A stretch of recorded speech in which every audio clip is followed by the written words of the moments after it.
Welcome to Inside the Firm, where we talk about how to start, grow, and run a business. I am Alex Gore. I am Lance Cayko. We are the principals of F9 Productions. We have an architecture firm. We run an online passive income website, and then we're developers too, so real estate developers. And here's where we lay it bare, let you come inside the firm and talk about what's happening, and hopefully we can all grow together. So welcome. To start off the show, one thing I wanted to touch base on today was it's sort of might not apply to everybody, but I think it's possible.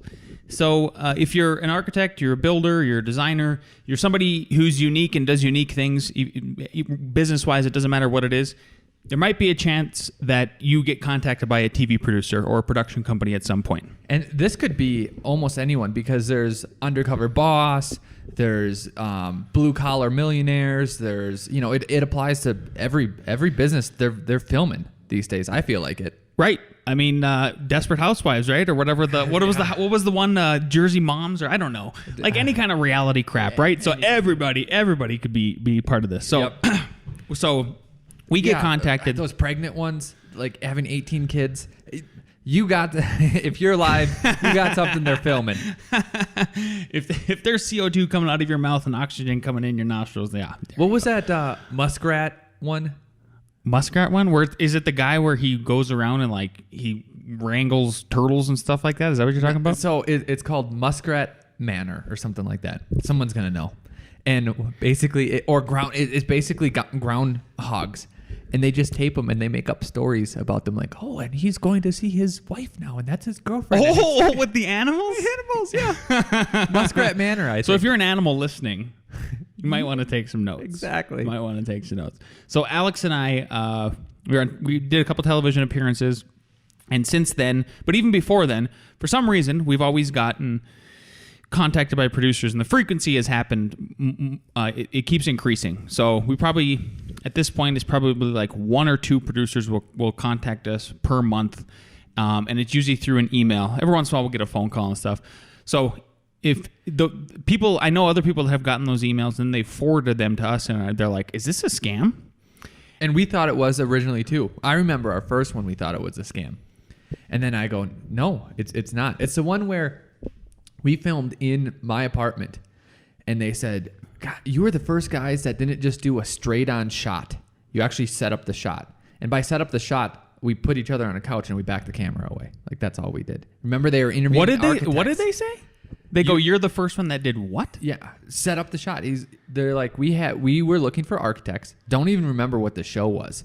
I broke my leg. Remember, I was looking pale. Remember this? Yeah, I had to like stand up by my. You were looking awful. Yeah, and we had to. Fake, I was drained of energy. And then we had to. We literally had to fake that you didn't break your leg. Yeah, we had to not show my leg because we're like, hopefully it will not be broken by the time we do it. Yep. Said we've gotten so many videos from architects, and all they do, like, I wish we need to YouTube this, but we just keep saying that. Lance is 3 feet away from me, 4 feet away from me, and they put the camera like from right here and just basically show your face. And we showed, down to our hips, or not to our hips, but bottom of our torso. Yeah, bottom of our torso. We were sitting on the couch.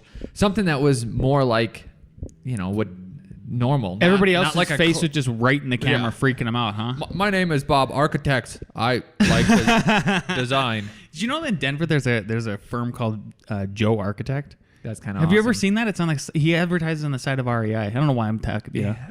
Is his logo just black J? Yes. Oh. I know you've seen it. I swear you've seen it. Next time you go down by REI. That guy. Kind of like house beer. Like just house. It's a beer. What kind of beer are you going to have? I'll have the house beer. Yeah. Yeah.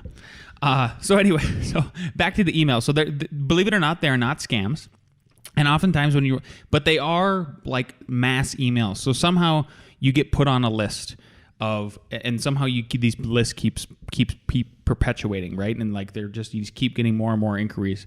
Here's the typical rundown. You'll get the email. Either you believe it or you don't. If you believe it and you're actually interested in it, doesn't matter, and they will describe, okay, hey, we're this producer.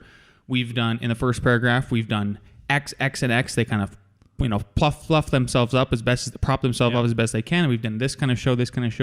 We're now looking to produce the next, this show, and then we're looking for talented X. And normally how it will work is HGTV won't contact you. DIY network won't contact you. It's a bunch of independent producers. They make the shows that are either sold to those companies or the big companies tell them to go make it. So that's why, just let you know, CNN is not going to call you. Joe producer is going to call you. That's where it would actually be a scam.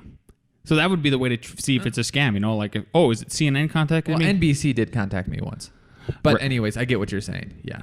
Yeah, exactly. Yeah, and we actually confirmed that yesterday. So we had a meeting where we were talking about doing some video stuff with another colleague down here in Denver, and he had a producer who used to work with some of the HGTV and DIY network and stuff, and we actually confirmed that with them. They're like, oh yeah, that's how it works. It's these private companies that pitch to the big guys. Shout out Art of Construction. Yep, Devin Kelly. So you'll get that email. You read through it. Either you reply to it or you throw it away. If you reply to it, the next thing they'll do is they say, they will say, okay, let's do a phone interview. You do a phone interview. They want to see if you're dead or alive, basically. Honestly, they want to know if you have personality. Yep. So they will ask you, it'll be like 10, 15-minute phone call. And then if you kind of pass that quick litmus test of look, they have personality, and then maybe they have the skill set that they're looking for to do the show, right? Then you'll do a Skype interview. And then the Skype interview is just expanded on those initial questions. Honestly, it feels almost like the same thing. How did you meet? What's your story? What do you think of design? Right? It's the same. It's in the same ballpark of questions, just longer. Yep. And then, so that's probably the first half of that Skype interview. And then the second half of the Skype interview is they really will try to curtail your answers to whatever show you're pitching, right? Yeah. Animals are the coolest. Yeah. I love animals. Yeah, exactly. So, it's Meerkat Manor. Bam, I just figured it out. Yeah. That's what we should call this episode. Yeah. Meerkat Manor. Yep. Everyone will tune in. Most popular show. Yeah. All of a sudden the podcast gets popular. They literally just filmed meerkats. And make stuff up. Yeah. Yeah. So you do the Skype interview, and then from there, it's recorded, because what they're trying to do is they're trying to put together a talent reel for you, okay? So they record this hour-long Skype interview. They're going to cut it and sort of edit it in whatever way they need to.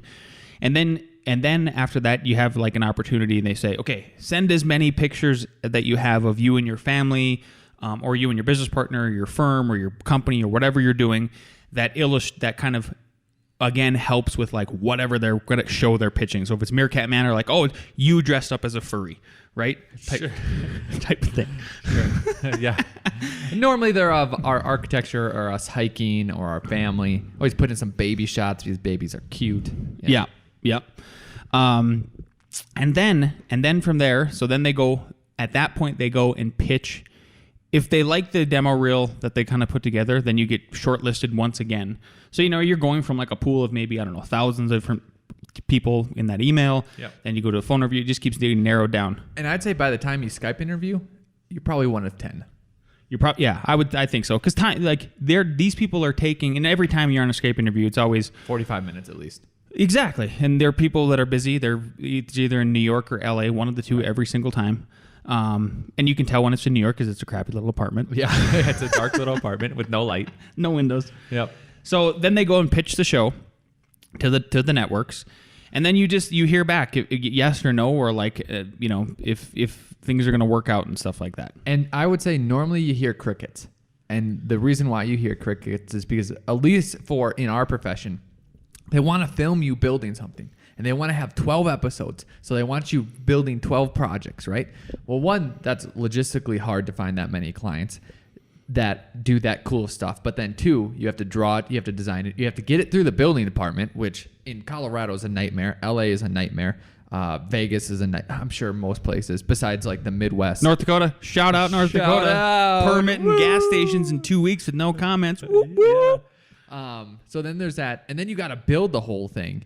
So it normally comes down to, because it's all these independent producers, they don't realize that each show, there's $750,000 going in to that show that you guys aren't bringing and you guys aren't paying for. If you do a whole show, they'll pay you a talent fee, right? Yep. But they're not going to pay to build your project or anything like that. They're not going to put in that kind of money unless you are, what's that big one with Thai where they make houses for poor people and reveal the house because it was, super popular in the early 2000s. I can't remember what the heck. But anyways, it'll come to me. And how they even pay for it is that they get a local contractor, and that guy kind of donates all of it just to be on TV. So they you're gonna pay for it. Exactly. So try to get inside the head of these TV producers, these independent producers, and like what they're thinking. All they're thinking of is they're thinking of the end product. They're thinking of the end product, and then they're thinking of the talent at the beginning, and they aren't thinking about the meat in the middle. And the meat in the middle is what we do all day long as architects or designers or developers. Is we are worrying about how do we get the client, how do we get the money, how do we get through permitting and all that stuff. So, so right now, I won't name names, but like we've been in contact with a producer, and we're shortlisted. They're pitching the demo reel like last week / this week for a potential show that we might co-host. Okay, That's all I can really say. But leading up to the interviews, I was like, Alex, hey, we're gonna jump on. We're gonna do this phone call and stuff like that. And Al was kind of deflated. Totally. He's just like, I looked over to you. He's like, are we really doing this again? Because and rightly so. Like the deflation was absolutely just because of all the things we just mentioned. It is a problem. Like they do not understand all the hurdles involved. Yep. So the only way it's worked for us and worked for Devin Tilley of Arctic Construction is basically what happens for him and us is they're already taping a show. They've already taped 3 or 4 episodes, and they need one more. And some of these producers are in Colorado too. So there is like this LA to Denver connection. 100%. So hey, we need someone. Can you do it? And the same rules applied. We paid for everyone. He was on Joe's versus Pros. Yes, Joe's versus Pros. Yep. So we paid for the entire tiny house ourselves. And that's why we won't do it without getting paid, basically again. Yep. So just and when we were talking to Devin, and then he brought a producer lady, she says it's a crapshoot. It's a crapshoot because there's someone making a decision. It's either one person or it's a committee, and then the producers are pitching all the ideas. And sometimes the producers think this is perfect for basically our TV. And she said the one, she worked for. Probably not directly, but under the one that Mark Cuban. Yeah. And it was just whatever he wanted. So it was just imagine Mark Cuban. Well, exactly. Yeah. If you've ever watched Shark Tank, like you're just like, I don't know, he's kind of like a shoot from your hip, but also he's a dichotomy. Yeah, he's crazy. Yeah. So in a good way. Yeah. So that's the other thing. Like this one show, the most recent one that we sorry. I made him eat the mic. Sorry. The most recent one we interviewed for. We thought as hosts we'd be perfect if they could line up all the meat. If they could do all the meat, the way we answered the questions, like I was down, but then I was on fire during the interview. That's what ended up being hilarious about the whole thing is like, oh, Al ended up completely crushing it. Yeah. And had no interest in doing it at the beginning. Zero. Like I don't even know if I'm going to be able to drag you into any more of these. It's hard. Yeah. It's tough. But what I was going to say is that we feel like, man, we'd be great hosts. We hit exactly who they want to have on the show, knowing just our backgrounds align. Like alignment is a key.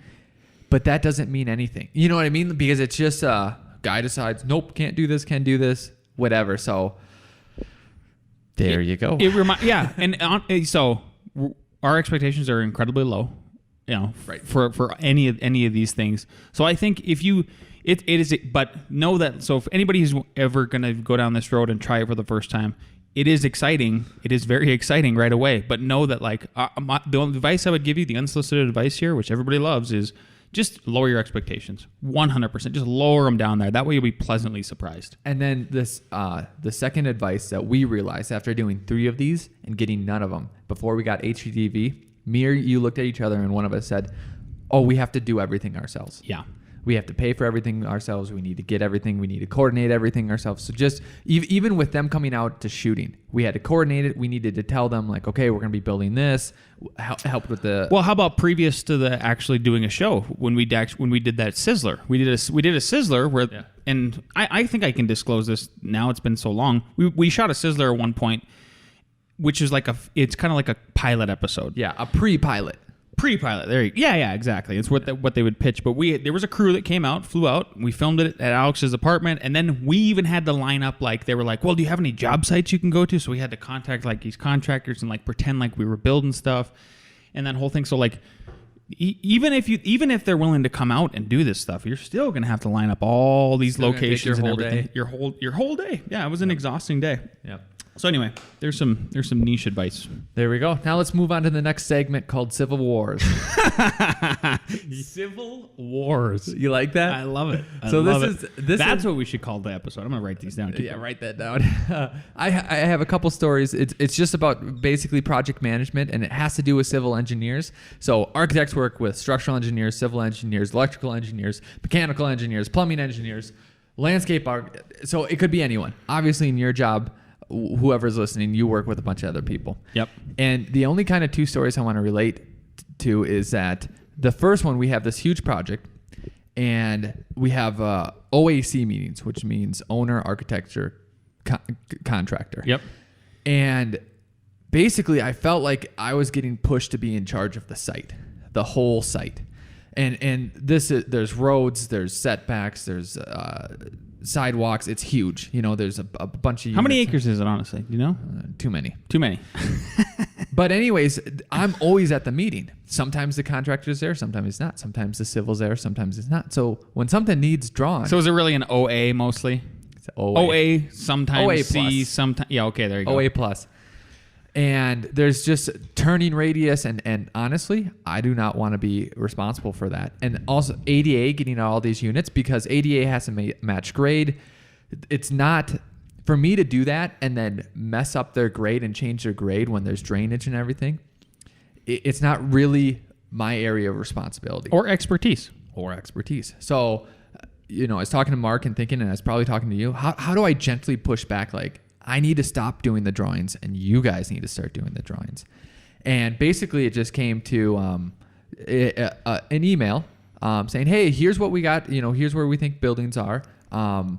But since this project is so large, and we have an architect, a civil, and an LA, we need to break responsibility so that everyone's clear." And then I said, our area of responsibility ends at the building envelope.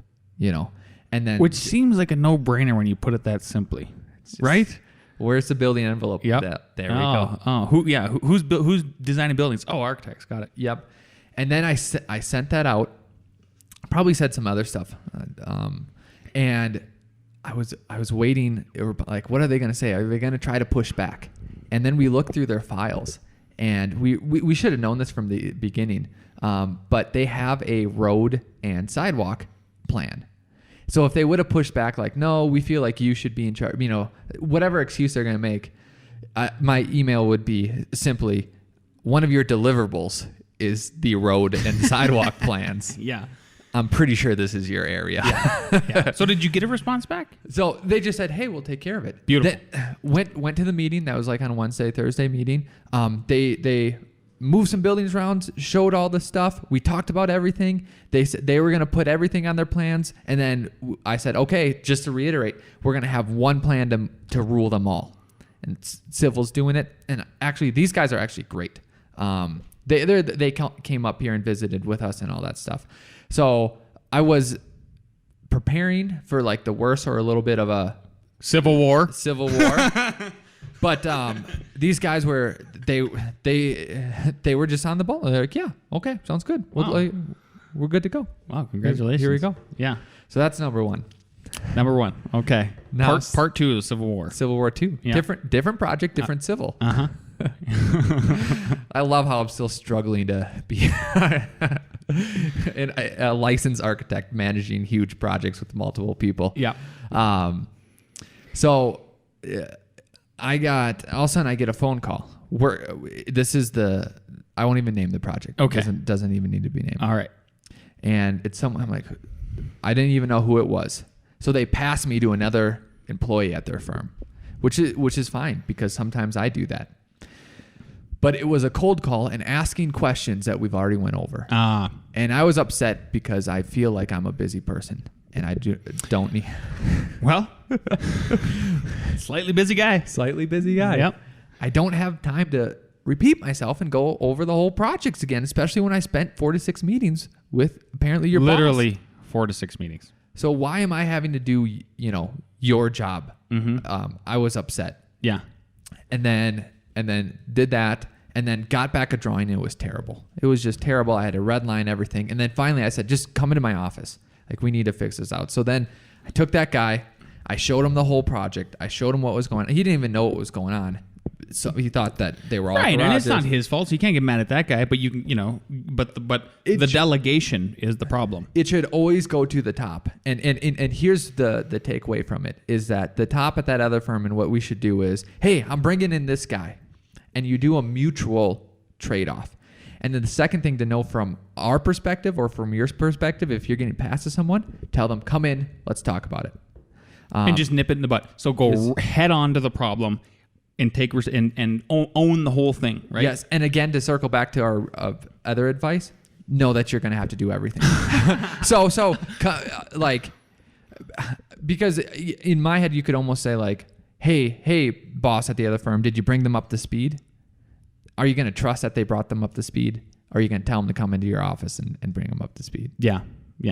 Option 2. Yeah. Civil wars, ladies and gentlemen. Civil wars. There you go. Understand what you got to do. Yeah. And where your responsibility ends. For sure. So do you feel better now about all this? Are you good now? Are you finally good? We still keep complaining about the Civil Wars? I'll try not to complain. Okay, good. All right. How about delegating priorities for projects? So we had a couple of those happen this week, right? So here's know. No, you keep going. So I think I've had a pretty good lesson from this week, and that is, so I'm a workaholic. I just have to be, especially co-running this firm. I can't really take a day off typically. I mean, I could take some days off, but not 2 weeks. So I have a honeymoon coming up, and I'm panicking about it. And I've been just like burning the midnight oil candle at both ends, trying to get ready for it. And I finally got to a breaking point where I've been telling like potential clients that are coming through the door, coming through emails and stuff, that hey, especially when I've landed a few contracts this past week and said, hey, can't meet and start with you until X. And surprisingly, even some existing clients have been, as soon as I tell them, oh, I'm going on a honeymoon, like something personal like that, they've actually respected it, which I've been completely surprised about. Mm-hmm. That there's no pushback or anything like that. Yeah. So you want to get into my side? Yeah. So it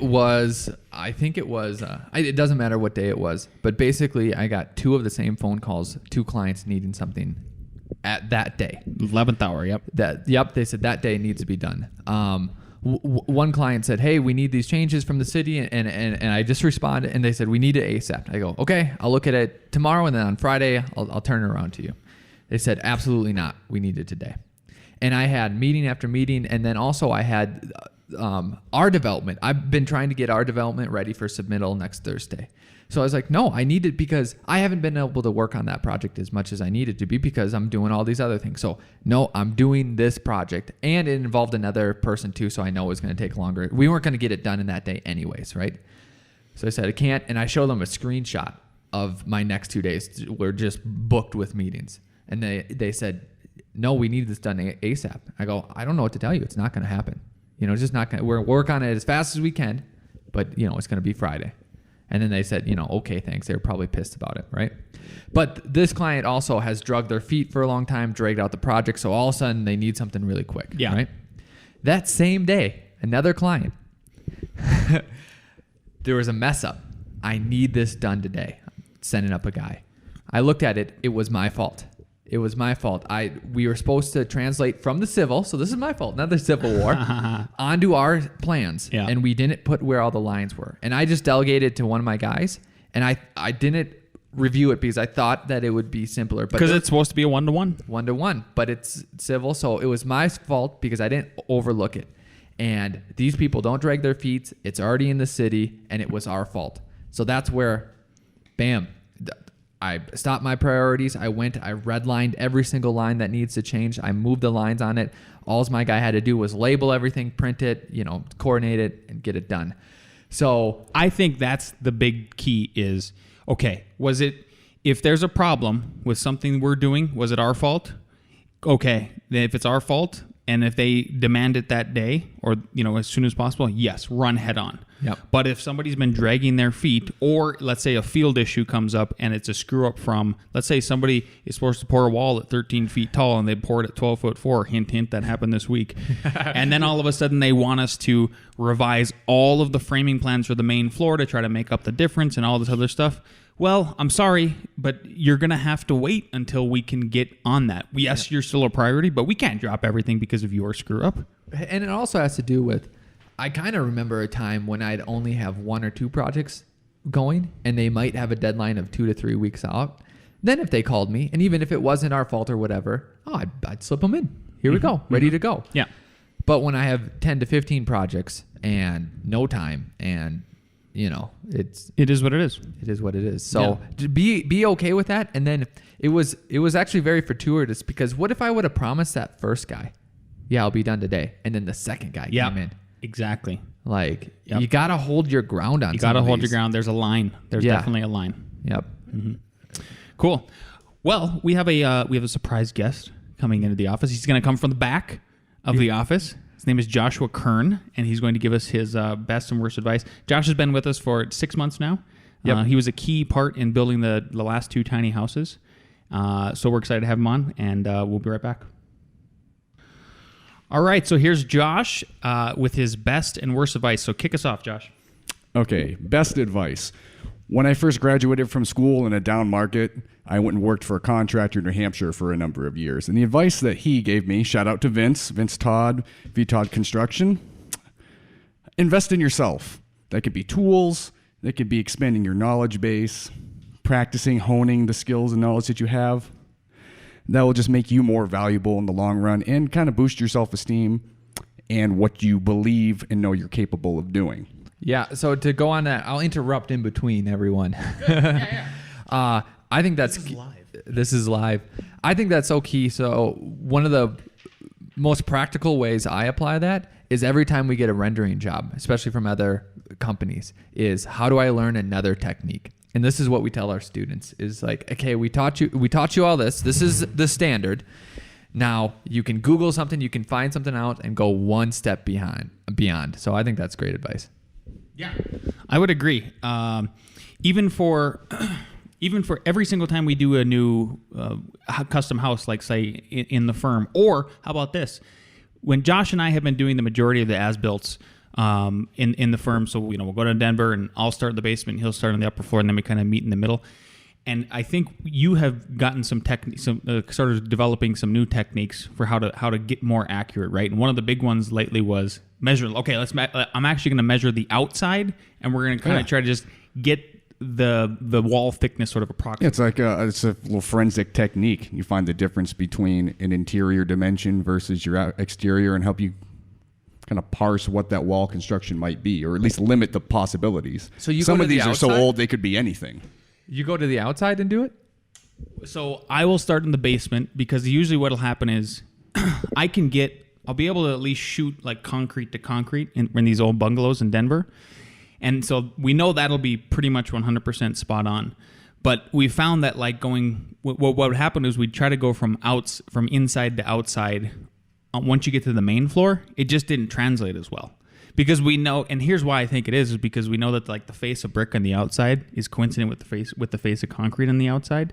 So then Josh kind of flipped it on its head, and that's why we've been doing it. We find like some of what are now like standard nominal dimensions, like a 3.5-inch stud, doesn't apply to some of these older houses. They might have like fully dimensional lumber. Yeah, nice. Hit us up with your next one. Okay, worst advice, and this drives me nuts. Is this advice that you've been given, right?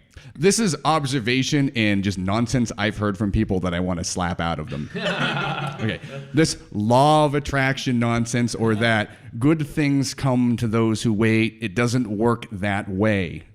You cannot sit there and will yourself a Corvette. You can will yourself the work ethic to go and earn the money, and the discipline to have the credit to buy the car, but thinking about it isn't going to bring it into your life. It doesn't work that way.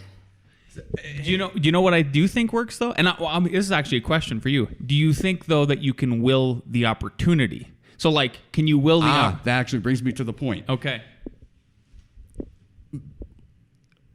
is saying something comes to people who wait. Waiting is not the same as patience.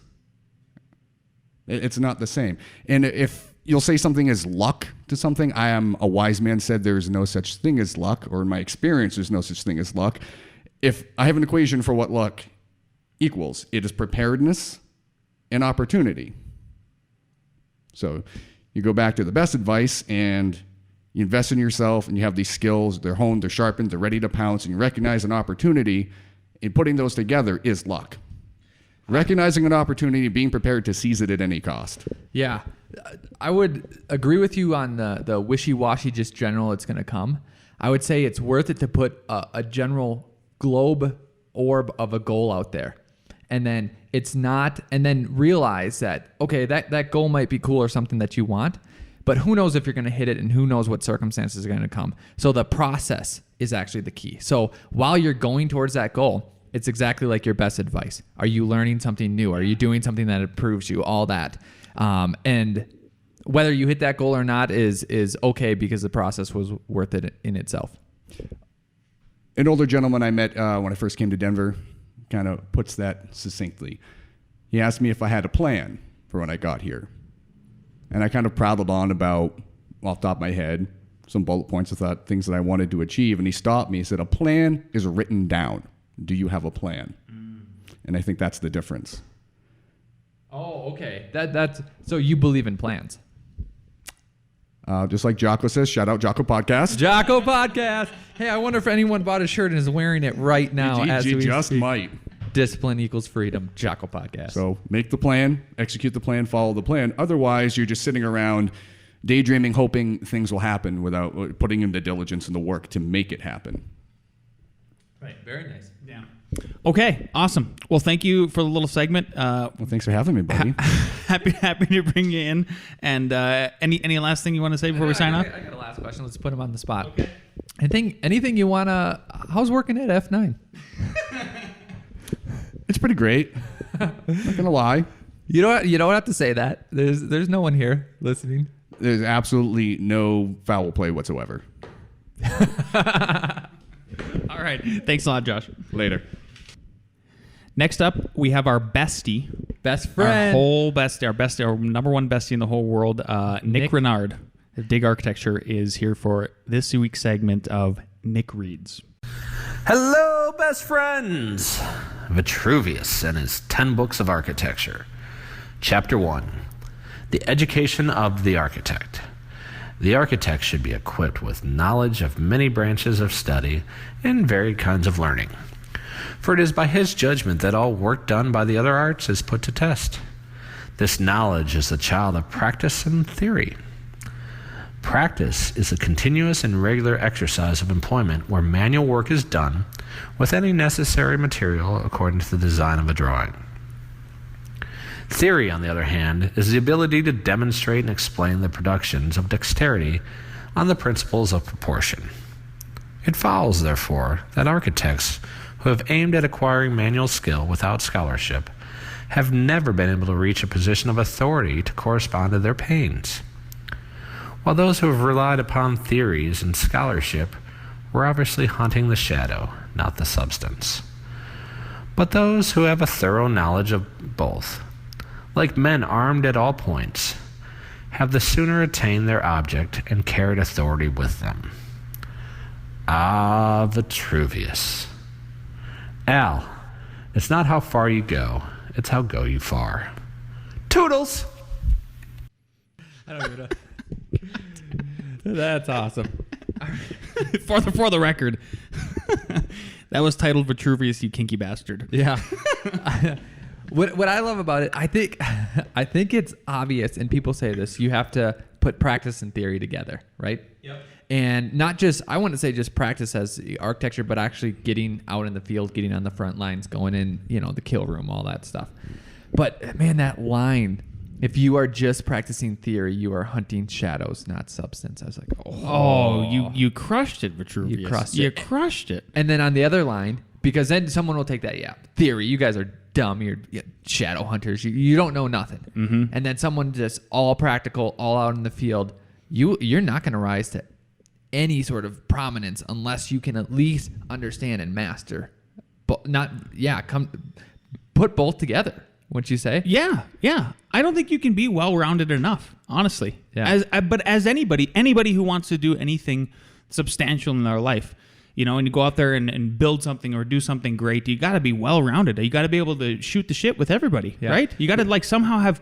That's I think one big thing about honestly why I think we're decent salesmen is that we can go out there and we can talk with all different kinds of people and try to relate to them in some kind of different ways. I can't believe how much gardening and chickens have come across, even for pitching with these TV producers. Who would have known that it would have been an asset to them? Yeah, and then I don't know if people ask or try to be a leader, but the answer is just to do. And if you look at some of the most successful companies, Facebook, not only is he, you have to have both. He's a leader and, he's running the whole vision, but he codes. Bill Gates, same thing, nerd. The Google guys, they're running the whole thing, but they did the code themselves. Elon Musk, there you go. There's no way his space company or his car company could work unless he actually knew how to design rockets and all that. And that's just because he's super smart. But that's why these other space companies can't even compare. They have CEOs that don't know rocket science. Sorry. I'm not, that's no dig on them. A lot of people don't know rocket science. Yeah, exactly. Yeah. So, cool. All right. Well, thank you so much, Nick. Next time, we're going to try to give you at least a day in advance. Yeah, we gave him an hour. To get back to us. That's what I really appreciate it. We've been so busy. We were actually even thinking about doing a segment today on are we too busy? Are we too busy? It's just been a crapshoot.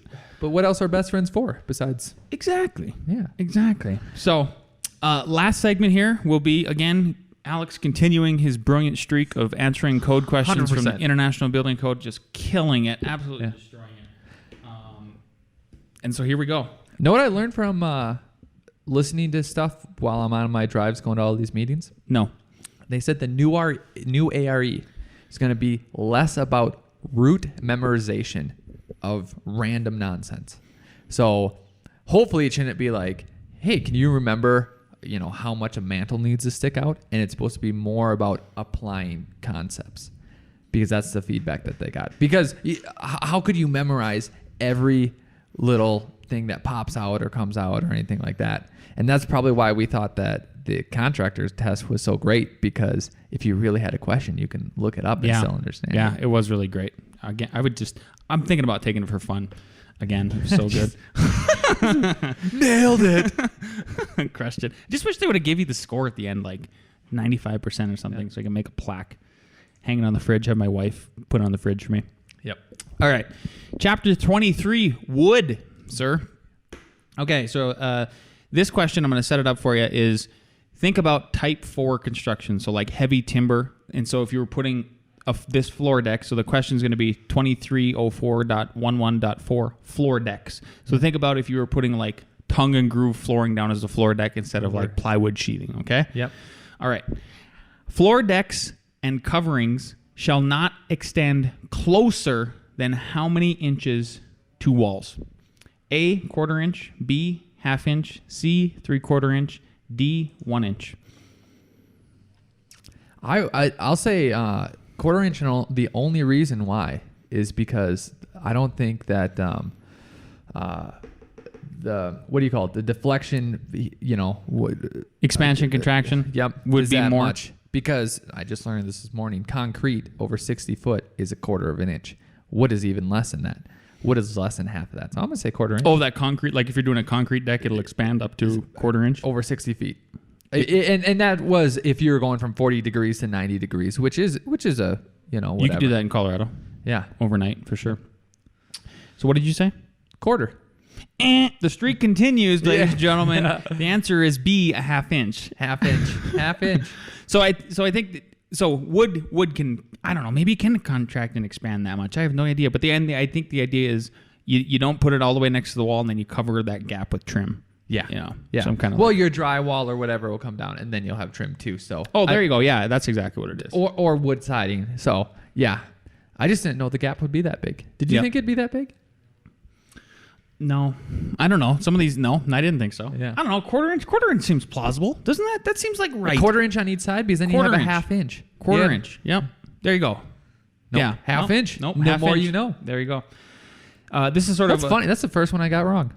I know. Can you believe it? Can you believe it? Out of all these. Oh, wow. Yeah. 20. So next question. 2304.12.1.1. This is a two-part question, kind of, okay? Joist, girders, and subfloor is the title, okay? Wood joists or wood structural floors that are closer than how many inches to the exposed ground in crawl spaces or unexcavated areas located within the perimeter of the building foundation shall be of naturally durable of preservative treated wood. So how close, if they get, let me repeat that, okay? Wood joists or wood structural floors that are closer than how many inches to the exposed ground and crawl spaces or unexcavated areas within the perimeter of the building foundation shall be of naturally durable. Or so how close you have to get before it triggers being pressure treated. And let me clarify the question before you give the solutions. Would this be if you have a crawl space, and let's say the crawl space at some points, the dirt comes up to 12 inches. So like it's that dirt reaching the bottom of this joist. That's the distance. Exactly. Yep. So Colorado, we usually do 3-foot foundations. So you end up with maybe a 30-inch crawl space or something like that. Yeah, if you set them in or if you set them on top. Yeah. Oh, there he goes. No, actually it would be 3 feet. I'm sorry, because you're going on top. But like, let's say you're, in Arizona or something, or southern Colorado, where you can get down to like 2-foot foundation depths, right? This is where it would start triggering. Or if someone messes up your foundation height. Oh, like if they pour it 8 inches not high enough? Yeah. Wow. Yeah. Drawings are hard to read. Okay, so let me take over. A, 12 inches. B, 16 inches. C, 18 inches. D, 24 inches. I'm gonna say 18. Again, I'm shooting in the dark. Congratulations! Wow. Congratulations! Yeah. So if the joists right? Get 18 inches or closer. Got to be preservative treated. They got to be pressure treated. Blah blah blah. Why that made sense to me is because I feel like you could scoot under 18 inches. I mean, you could probably do a foot too, but that would be terrible. That'd be awful. But if you go lower than 18 inches, like you're not gonna get down there. You might as well treat that sucker. Yeah. And I honestly think I think that's a good rule, because then maybe if there's evaporation, right, the moisture can get sucked up and wicked into those joists. So like there is something about the proximity, being where it can start messing with. Okay, this is the second part of the question, and it's wood girders, right? So joists are like the secondary members, right? A girder is a bigger member that would hold up the joist. Okay. So wood girders that are closer than how many inches to the exposed ground in crawl spaces or unexcavated areas located within the perimeter of the building foundation shall be of naturally durable or preservative treated wood. A, 12 inches. B, 16 inches. C, 18 inches. D, 24 inches. And think about it, if the girder, right? Then this is why I think if these are the joists and there's a girder below it holding up those, okay? What would that lead you to? I thought you just put this in here to trick me, to be honest. Nope. Because I wanted to say the same 18-inch should apply. See, this is why it's valuable to know. Because that now I'm getting from you don't have a point. That's not true. Yeah. Don't you think a girder, you'd want it to be that far or further? But if you're putting the girder below, because it's the primary member, and like if the primary member fails, building fall down, go boom. Are you saying this is going to be a counterintuitive answer? I am just come on being your ARE friend over here. This is more just practical friend. What do you think it is? C. What'd you say? C? No. I want to say logically they should be far. If it's not 18, which I think it should be 18, then it needs to be 24, because these are more. These are. Yeah. It should be 24. It should be 24. Incorrect. 12. A. 12 inches. Yeah. So I think they did 12 because they recognize that they got to give you some kind of leniency. Right? If you're dropping a beam below a floor joist, if you're dropping a beam in your crawl space below a floor joist. The only reason I could see is that if it's bigger, maybe it protects itself a little bit more. But even if this was at the same level, let's say it wasn't dropped, let's say it was flush. If you got to treat those, then you got to treat those. Doesn't mean you have to treat the rest. Just means you got to treat those. Yes. Totally makes sense to me. Fair enough. But any last words of advice as we sign off? Are we gonna? So we'll be taking a 2-week break here, right? I'll just do it myself, and it'll be way better. Wow, sweet. Hopefully they'll switch back and forth mic to mic. Oh, I'll go talk. You'll talk and you'll run around the conference table. Yeah. No, we're taking a break. Lance is going on vacation. I'll let you end it since you're going on the break. But I just want to thank everyone for improving yourself, improving your life, improving the world around you, which includes your loved ones and everyone that's going to live in this world in the future. So thanks for getting after it. Here. Follow us on the Twitter, Facebook. Leave an iTunes review if you would. Please do. Check us out on SoundCloud. We love you all, and we will see you soon.